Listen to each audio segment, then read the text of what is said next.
దంపతుల మధ్య ఉండే భిన్నమైన అభిరుచులు, అవసరాలు బైబిల్ కోణంలో విశ్లేషించే ఈ ఆసక్తికరమైన టాపిక్ మీకోసం. పాడ్కాస్ట్ టైటిల్ మనుగడ మంత్రం. పురుషులకు 3 అంశాలు, స్త్రీలకు 3 అంశాలు, దంపతుల అనుబంధం. నమస్కారం, మన పాడ్కాస్ట్కు స్వాగతం. ఈరోజు మనం ఒక వినూత్నమైన అంశం గురించి మాట్లాడుకుందాం. పురుషుల మనస్తత్వంలో ఉండే 3 ఎస్లు: శాండ్విచ్, సెక్స్, సైలెన్స్. మరియు స్త్రీలు మనస్తత్వంలో ఉండే 3 టీలు: థాట్, టచ్ అండ్ టైం. లను దేవుని వాక్యం వెలుగులో ఎలా అర్థం చేసుకోవాలో చూద్దాం. మొదటగా పురుషులు 3 ఎస్లు: భర్త, అవసరాలు.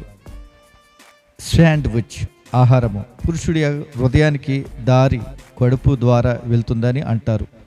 బైబిల్లో సామెతలు 31:15 ప్రకారము ఒక గుణవత్తైన భార్య తన ఇంటి వారికి ఆహారం సిద్ధం చేస్తుంది. ఇది కేవలం వంట మాత్రమే కాదు, భార్య ఇచ్చే శ్రద్ధకు నిదర్శనము. సెక్స్ శారీరక కలయిక. ఇది కేవలము శారీరక ఆనందం మాత్రమే కాదు, భర్త తన భార్యతో పొందే అత్యున్నత సాన్నిహిత్యం. 1 కొరింథీయులకు రాసిన పత్రిక 7వ అధ్యాయము 3-5 ప్రకారము దంపతులు ఒకరి అవసరాలు ఒకరు తీర్చుకోవాలని బైబిల్ చెప్తుంది. సైలెన్స్, మౌనం.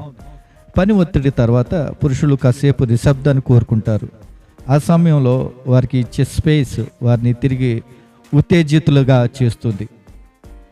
రెండవదిగా స్త్రీల యొక్క 3 టీలు భార్యలు, ఆకాంక్షలు. టాక్, మాట. స్త్రీలు తమ భావాలను పంచుకోవాలని కోరుకుంటారు. భర్త శ్రద్ధగా వినడం ఆమెకు ఎంతో ధైర్యాన్ని ఇస్తుంది.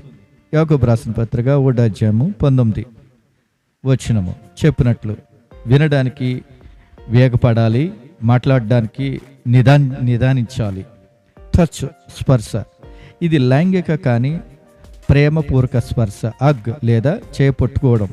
ఇది ఆమెకు భద్రత భావాన్ని ఇస్తుంది. పరమగీతము 2వ అధ్యాయము 6వ వచనంలోని ప్రేమ కాయము దీనికి చక్కని ఉదాహరణ. టైం, సమయము.